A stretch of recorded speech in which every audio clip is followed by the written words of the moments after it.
Bolaligida otasi tashlab ketgan yoki erta otasi vafot etgan qizlarni ongi ostida erkak kishi baribir tashlab ketadi degan o'y xayol paydo bo'lib qoladi. Hozir tashlab ketadi, men chunki yaxshi inson emasman, bo'lmasam otam tashlab ketmasdi meni degan ong ostidagi o'y xayollari tufayli ham yaqin insonlari haqiqatdan ham munosabat o'rnatgan insonlari bilan munosabati yaxshi bo'lmay qoladi va ular uni hayotini tark etadi va yana og'rig'i yangilanadi. Shuning uchun ham munosabatlar o'rnatishga, yuragini ochishga qo'rqib qoladi va yolg'izlikni tanlab qo'yishadi. Agar sizda ham shunaqa vaziyatlar bo'layap turgan bo'lsa, birinchi o'rinda bilingki, har bir inson bizning hayotimizda kelib ketishi mumkin.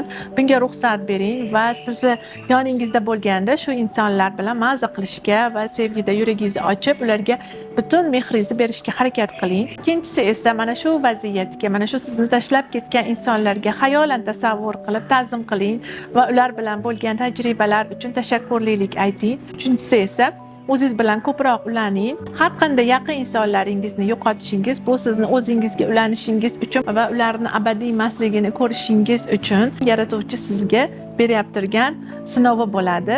Shuning uchun ham bunday vaziyatlarni butunlay qo'yib yuboring va sevgida bo'ling. Bu videoni otasi erta tashlab ketgan dugonangizga yuborib qo'ying.